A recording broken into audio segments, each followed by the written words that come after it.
Hello, everyone, and welcome back to our final segment of the day here on the GSMC Fantasy Sports Podcast. And to round off today's show, I'm going to start my positional rankings a little bit early this week. We're starting off with my QBs. Now, this list that I've compiled is very controversial. I'll just put it out there. I have two guys who you should expect to see at the top of a lot of fantasy QB rankings over weeks or certain weeks of the season. And then I have two guys who I'm really hoping I'll hit on this week into my prediction. They're long shots to really even start for you as well. But there's interesting options according to their matchups. Yet again, as always, I looked at all of the matchups for next week before this week's games were played. So, without further ado, let's talk about these four quarterbacks here. Starting off with a guy playing in tonight's game, Josh Allen. Next week, he's going to go up against the Titans, and I feel a game that should get him right back on track if, in tonight's game, he doesn't look like himself, and the Jets win it. Because, not for nothing, if the Bills lose this game, I wouldn't necessarily panic if I were them. Because, yes, you lose first place in the AFC East, but you still have the same record as the Jets, and it's only your first divisional game, and you're in a situation where your schedule kind of lightens up a little bit. You have some manageable matchups throughout that you can hold off. If I pull up the Bills' schedule here, I feel like, especially this coming weekend over the next several weeks, they'll have some matchups to exploit before they get into the teeth of their AFC East schedule. They play the Titans, they play Seattle. Should be an interesting game. Then they play the Dolphins, Colts, before they play the Chiefs in about 4 or 5 weeks' time. So you have some easily manageable games if you're Josh Allen and co. And even if tonight's game doesn't go well, I'm fully confident that against a Titans team that, even though has looked scrappy at times, isn't necessarily a team you feel like can contend with a quarterback of Josh Allen's caliber. So, without any stats to back me up from tonight's game, I'm confidently saying that Josh Allen is going to be a guy you're going to want to start next week against the Titans. As Andre said, JD5 is my QB1 for Week 7.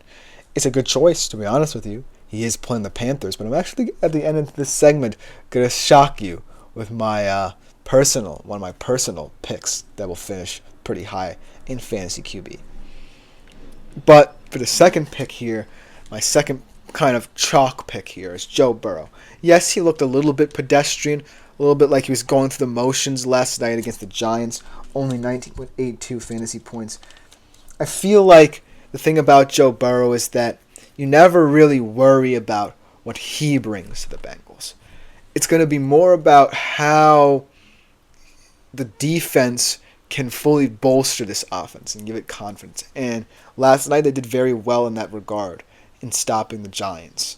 And yes, with the Giants offense, who week in, week out could look otherworldly one day and really pedestrian another, it was a solid performance for a unit that really needed it.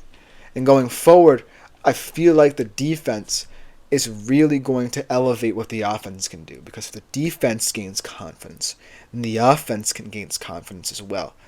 And this win, while very scrappy, kind of feels like it could get the Bengals season back on track.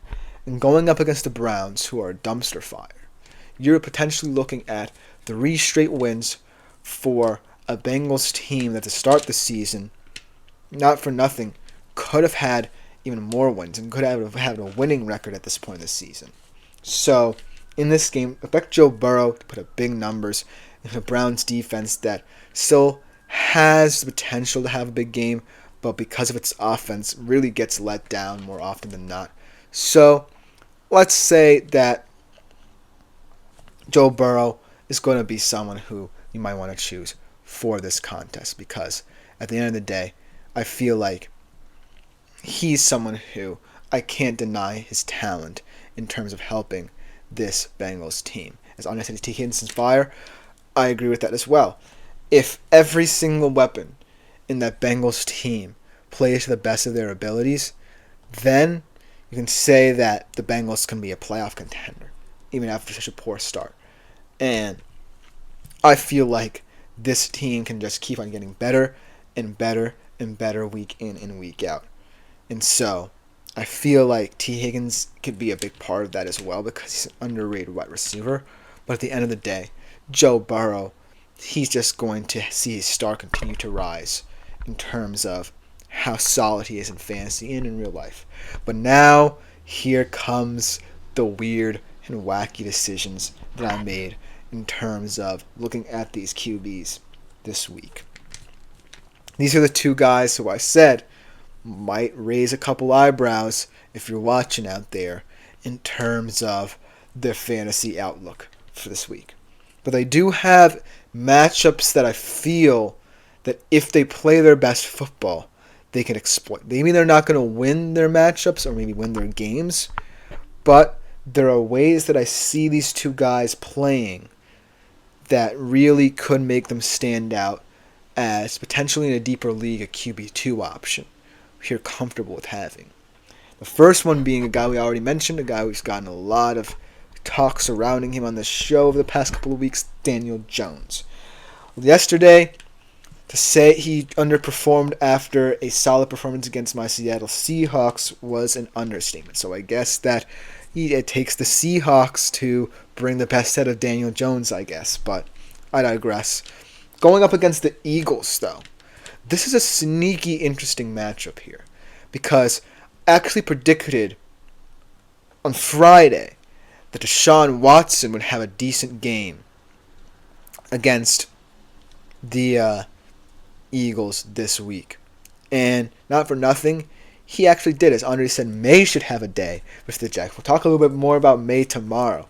But I did like what I saw out of Drake May. And Patriots fans should be excited about that, despite the fact he had a couple turnovers in this game. It was what you expected, but he did have some impressive plays that really made him stand out for the Patriots offense. But going back to what I said about this Eagles defense and how you can exploit it. Deshaun Watson, not for nothing, looked quote-unquote competent in that game against the Eagles. And Daniel Jones, not for nothing, is someone who actually can have a game plan centered around him, unlike Deshaun at this point in time, where he can exploit this Eagles secondary. Because let's not forget, if the Eagles are a team that's giving up the 6th most yards on defense to anyone.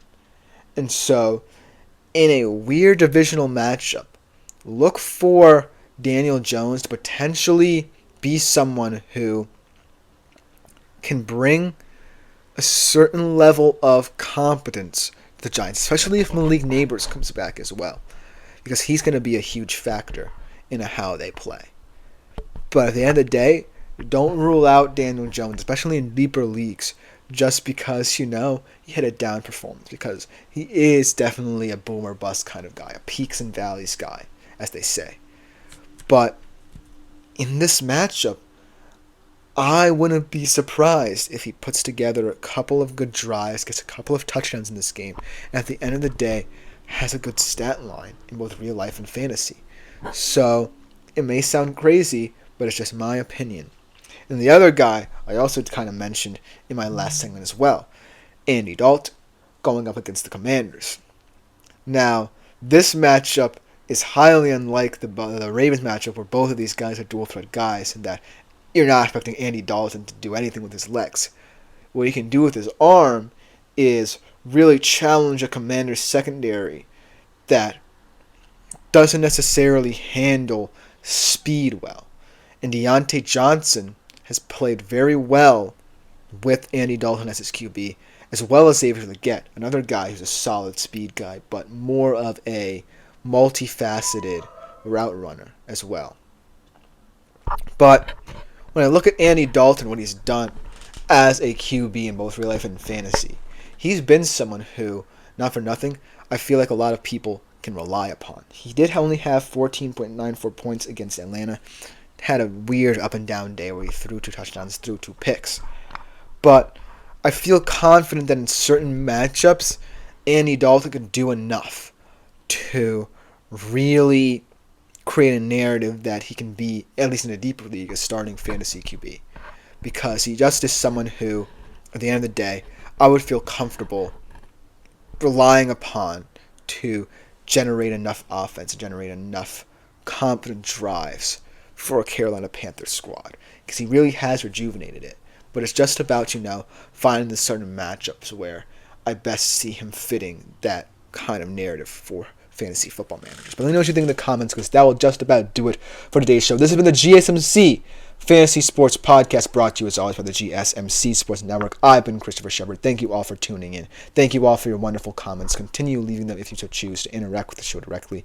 It just makes it that much better, and it's greatly appreciated by all concerned at the show and the network as well. Like, follow, and subscribe if you do feel so inclined. But we'll be back here tomorrow, same time as always, 3:30 p.m. Eastern, for another great show. Other than that, I've been Chris Shepard, and I'm out. As Andre said, Schuber is the player that shocked me the most. As he says, he's unreal. Thank you for that comment, Andre, but we do have to finish the show. Thank you, and I'm out.